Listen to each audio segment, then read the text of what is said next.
texto do Evangelho de Lucas, capítulo 9, dos versículos 7 até o 20 diz: Herodes ouviu falar de tudo o que estava acontecendo e ficou perplexo, porque algumas pessoas estavam dizendo que João tinha ressuscitado dos mortos, outros que Elias tinha aparecido, e ainda outros que um dos profetas do passado tinha voltado à vida.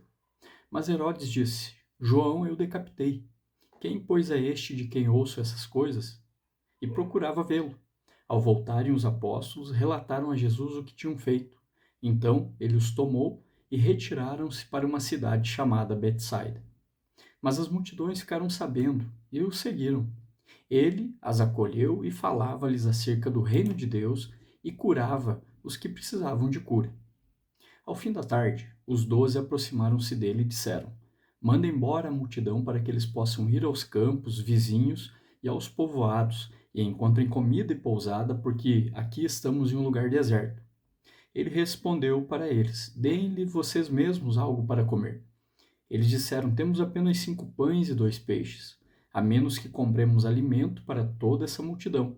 Estavam ali cerca de 5.000 homens. Mas ele disse aos seus discípulos: Façam-nos sentar-se em grupos de 50. Os discípulos assim fizeram e todos se assentaram. Tomando os 5 pães e os 2 peixes e olhando para o céu, deu graças e os partiu. Em seguida, entregou-os aos discípulos para que os servissem ao povo. Todos comeram e ficaram satisfeitos, e os discípulos recolheram 12 cestos cheios de pedaços que sobraram. Certa vez Jesus estava orando em particular, e com ele estavam seus discípulos. Então lhes perguntou: Quem as multidões dizem que eu sou? Eles responderam: Alguns dizem que é João Batista, outros Elias, e ainda outros que és um dos profetas do passado que ressuscitou. E vocês? O que dizem? Perguntou. Quem vocês dizem que eu sou? Pedro respondeu: O Cristo de Deus. Quando as pessoas ouvem falar de Jesus, elas se questionam da mesma maneira que Herodes: Quem é este Jesus? Para os judeus, incluindo os 12 discípulos, quando alguém se referia a Jesus como o Cristo de Deus, significava que aquela pessoa reconhecia que Jesus de fato era o Messias enviado por Deus à Terra. Para um gentil não saber e nem reconhecer Jesus como Deus encarnado era de certa forma algo comum. No entanto, para um judeu reconhecê-lo como tal, especialmente um judeu religioso, isso era tido como uma heresia. Mas era isso justamente que aqueles que andavam com Jesus e sentavam-se com ele para comer afirmavam: Este que está aqui conosco é sim o Filho de Deus esperado por nós. Uns pensavam e diziam que Jesus era João Batista, ressurreto dentre os mortos, mas Herodes tinha visto a cabeça de João Batista na bandeja.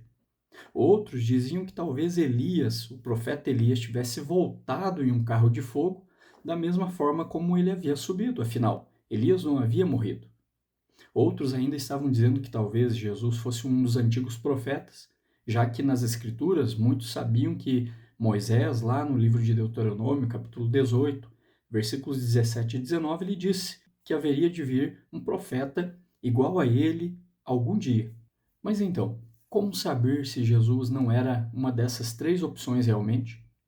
Já que até mesmo para os seus discípulos, Jesus perguntou se eles sabiam quem ele era. O verso 15 traz a expressão se assentaram. Essa palavra pode ser traduzida como reclinaram, da mesma forma como acontecia quando alguém convidava pessoas para um grande banquete.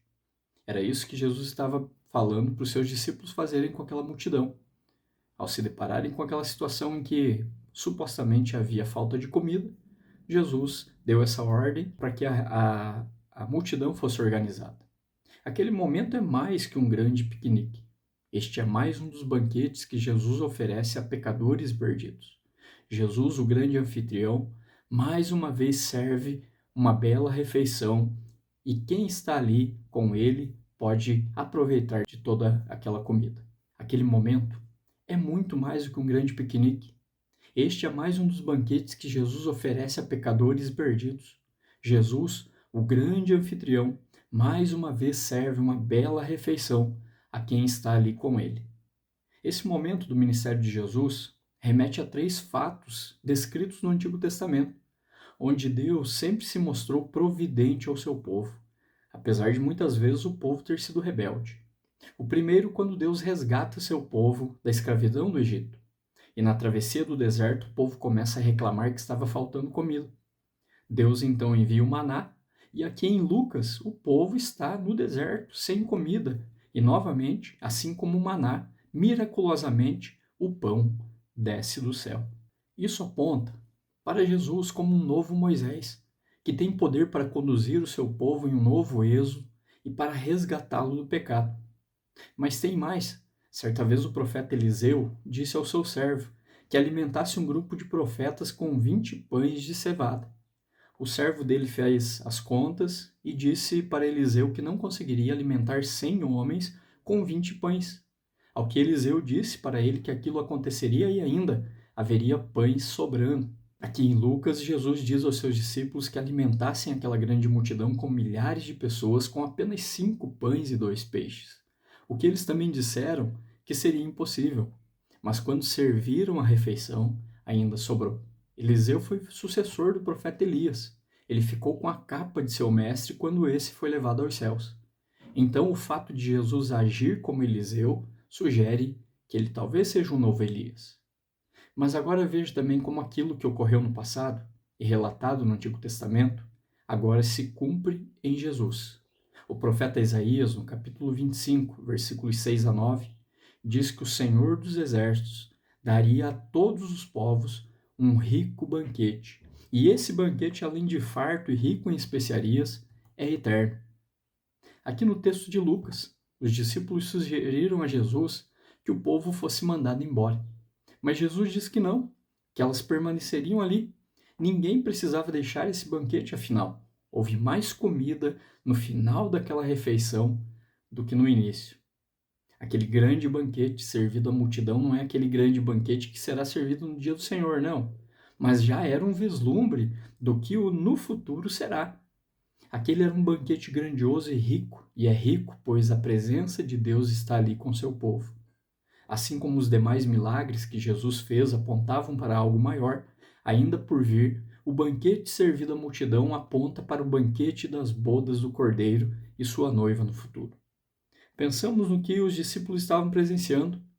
Quem havia pensado que seria possível e que faltaria, agora está recolhendo as sobras daquela refeição, provavelmente estupefatos e admirados com aquele maravilhoso acontecimento. Não vemos isso acontecendo na nossa frente constantemente. Possivelmente muitos de nós nunca presenciaremos algo parecido em nossa história. Afinal, o nosso mundo é um mundo de fome, dor, sofrimento e necessidade. Nós mesmos ainda somos pessoas incompletas e famintas. Muitos de nós talvez não estejamos famintos de pão, necessitados de água, mas sim de significado, intimidade, realização, comunidade, propósito e alegria. Sinceramente, todo ser humano carrega dentro de si o senso e a necessidade de que o nosso mundo precisa de uma solução, não é verdade? E Jesus não se encaixa realmente em nosso mundo caído. Ele acaba com nossas falsas expectativas. As ações dele não se encaixam com as leis e expectativas deste mundo. As ações de Jesus não pertencem a este mundo porque elas nos dão um vislumbre de outro mundo, um mundo diferente, um mundo perfeito. E o que a Bíblia nos revela é que, de fato, a vinda de Jesus foi o começo de um novo mundo. A solução do nosso mundo e da nossa perspectiva sobre o que nos cerca. Olha só como que nós reagiríamos ao nos depararmos com uma grande multidão faminta. Senhor, despede a multidão para que ela vá dando um jeito. Mas qual é a solução de Jesus para uma multidão faminta? Eu sou o pão da vida. Portanto, não há falta de alimento ao que tem fome. Repare como Lucas nos conta o início do capítulo 9. Ele fala sobre Herodes e depois conta sobre o que Jesus fez à multidão. Herodes, acostumado a dar banquetes suntuosos, caros e para multidões de convidados, acabara de matar João Batista em um desses banquetes, a fim de impressionar os seus convidados. Esse é o mundo de Herodes, acostumado com a morte, mesmo em momentos festivos, e tais momentos apenas para poucos que coadunam-se com ele, onde não há espaço para os desvalidos, os pobres, apenas para o círculo interno de amizade e negócios do palácio. O banquete de Herodes é motivado pelo orgulho, escravizado por uma necessidade de salvar as aparências.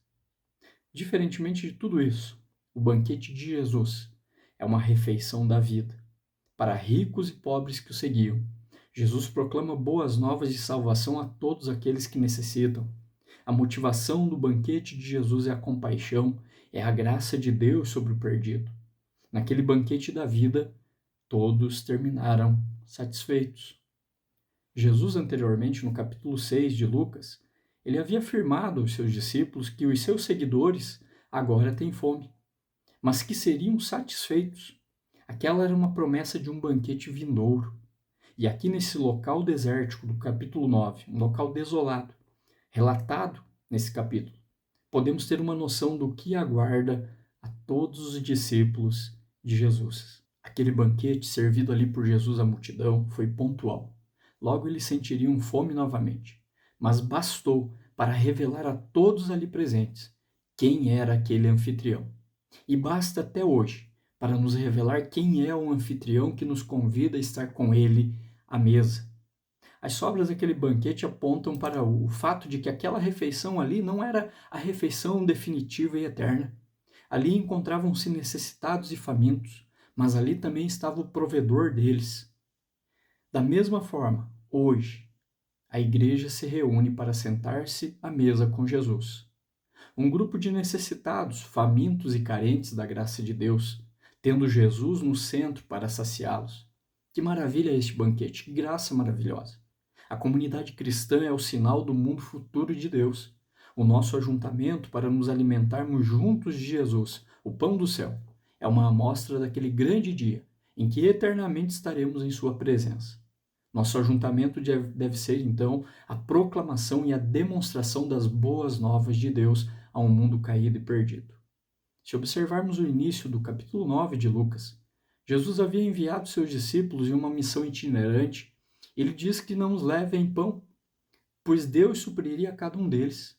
E agora, ao retornarem e estarem ali com ele, diante da multidão, Jesus diz para eles arranjarem pão, não somente para si mesmos, mas para muita gente. Como você se sentiria se tivesse recebido essa incumbência de Jesus? Arranjar comida para outras pessoas em que você mesmo não tinha condições de arranjar para você. Provavelmente você se sentiria incapaz e sem condições. Lucas nos revela aqui que é justamente dessa forma que se sentiram e reagiram aqueles homens. Eles disseram: Senhor, não tem como fazermos isso. É impossível. Sim, para eles era totalmente impossível fazer aquilo. Mas não há impossíveis para Deus, é o que nos diz a palavra dele. Um Deus que quis e quer reunir-se ao redor, à sua mesa, com pessoas incapazes e fracas como você e eu. Esse Deus, além de ter alimentado a multidão, ainda permitiu que sobrasse um cesto exato para cada discípulo. Quem não tinha nada, agora tem de sobra. Assim é a graça de Deus. É isso que Jesus continua fazendo na vida do seu povo. Somos sustentados e alimentados por Jesus por meio de sua palavra para que também repartamos o pão da vida com os demais. Como igreja de Jesus, quem sabe, muitas vezes nos questionaremos se temos pão para dar a outros, se temos os recursos suficientes, mas Jesus continua a nos chamar como chamou aqueles homens, a caminhar pela fé, crendo e confiando nele. Jesus mostrou que o que supostamente estava em falta naquela ocasião, comida, após ele ter agido, agora sobrava. Naquele dia, cada discípulo levou um cesto cheio para as suas casas. Aquela tarefa que aparentemente não seria cumprida, fora superada. Há pão sobrando, a graça sobrando. Jesus continua hoje, por meio e através da igreja, suprindo a fome dos seres humanos, com o alimento celestial, o alimento permanente que é Ele mesmo. Nos momentos em que, como igreja de Jesus, como povo de Jesus, nos sentirmos debilitados, sem forças próprias e sem recursos, devemos nos lembrar que Jesus quer que ofereçamos a Ele o que temos em mãos, pois é Ele que age em nós, é Ele que realiza, é Jesus quem conduz e sustenta a sua obra neste mundo. A igreja é parte do projeto maravilhoso da redenção de Jesus, mas ela não é quem redime o pecador. É Jesus, somente Jesus, que sacia a fome do pecador. A obra da proclamação do Evangelho nunca foi e não será fácil para a igreja. João Batista foi decapitado. Os discípulos, algumas vezes por onde passaram, foram rechaçados e tidos como inconvenientes e até inimigos. A maioria morreu de forma trágica. A igreja enfrentará retaliação e perseguição, mas nenhum destes fatos impedirá Jesus de salvar os pecadores. Jesus mesmo foi tido como um transgressor e inimigo. Seus discípulos devem sempre esperar o mesmo deste mundo rebelde contra Deus. No entanto, não devem desanimar nem se acovardar, devem prosseguir, pois são alimentados e sustentados por Ele na caminhada. Após terem presenciado muitos milagres e acontecimentos no ministério de Jesus, os seus discípulos estão ali, naquela última ceia com o Mestre. Eles já haviam visto ele dar graças pelo pão no momento em que alimentou aquela multidão. Agora, mais uma vez, presenciam Jesus tomar o pão, dar graças e repartir com eles na última ceia. A mesma atitude, na mesma sequência da grande multiplicação. Os textos dizem que ele tomou, deu graças, partiu e entregou. Essa é a conexão. O mesmo Jesus que sustenta o seu povo no deserto e dá um grande banquete, é aquele que, por meio de sua morte, nos acolherá. Ele foi julgado em nosso lugar para que recaísse sobre ele aquilo que deveria recair sobre nós, o peso da maldição do pecado. Ele foi julgado em nosso lugar para que possamos escapar do julgamento de Deus e ser recebidos no grande banquete de Deus. Jesus é o anfitrião desse banquete, e ao morrer por nós, ele nos alimenta. Isso significa que o verdadeiro suprimento de Deus não está no alimento que perece, nos pães e peixes que desaparecem, mas na cruz. A cruz de Jesus é o lugar de acesso ao grande e real banquete de Deus, é ali que Deus nos sustenta. É neste banquete que percebemos que este mundo e toda a criação, ora imperfeitos e quebrados pelo pecado, serão redimidos de forma plena por Jesus. Ali na cruz, ele venceu a morte. O salário do pecado, que é aquilo que trouxe toda a maldição de Deus sobre a humanidade e a criação, ali também na cruz, Jesus nos lembra que esse mundo não será descartado, mas redimido. O banquete proporcionado a nós, pela morte de Jesus, nos mostra que podemos comer e estar na presença de Deus, pois isso é o que futuramente também faremos. Podemos perceber na leitura bíblica que a comida é um elemento central de nossa experiência da bondade de Deus. Não é apenas uma ilustração da sua bondade, mas a bondade dele concreta em nossas mãos. Pense na sua comida predileta. Deus poderia ter feito apenas um tipo de alimento para todos nós, uma espécie de biscoito com algum sabor, apenas um combustível necessário para a nossa caminhada. Em vez disso, ele deu um vasto e maravilhoso mundo culinário com várias alternativas alimentares. O mundo é mais delicioso do que imaginamos. Temos uma superabundância de bondade e generosidade divinas. Não conseguimos comer todos os alimentos que existem no mundo, alguns até mesmo são inacessíveis a nós. Mas eles continuam aí, existindo, expressando a bondade de Deus por nós. Um Deus o qual o seu banquete é generoso e abundante, assim como a sua graça ao pecador. Da nossa parte, precisamos enxergar a bondade de Deus para com nossas vidas.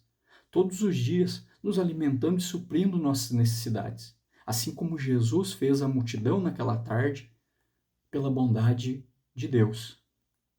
A comida, então, ela aponta para a esperança de um dia perfeito, eterno, na presença de Deus. Aquele que neste mundo passageiro no qual vivemos hoje, nos sustenta, providencia e supre nossas necessidades diariamente, por meio de sua bondade. Ao imitarmos Jesus e sermos gratos a Deus pela sua bondade e cuidado para conosco, demonstramos a nossa dependência diária de Deus como criaturas e pecadores. Essa atitude de gratidão, em especial como Igreja de Jesus, nos dá uma nova reorientação, como para longe do nosso ego, da nossa autodependência e da nossa tentativa de autocontrole sobre as nossas próprias vidas. Também como comunidade do Reino de Deus e Igreja do Senhor Jesus, a gratidão nos faz lembrar de que somos um povo que vive pela esperança de um dia estarmos plenamente e definitivamente reclinados diante de Jesus, usufruindo do seu banquete de graça. Deus preparou uma mesa para que possamos comer em sua presença. É isso que significa ser humano. É ser reconciliado e aproximado por e com Deus. Deus não nos criou para uma mera contemplação mental da sua pessoa, mas para intimidade e comunhão com Ele. Deus nos preparou de maneira tal que nossa fome pelo dom da comida é projetada para nos dirigir ao doador dela, pois comida é esperança. A pergunta de Jesus aos discípulos: o que temos para o jantar? Foi respondida e saciada por Ele mesmo, que é aquele Deus que nos dá a verdadeira esperança.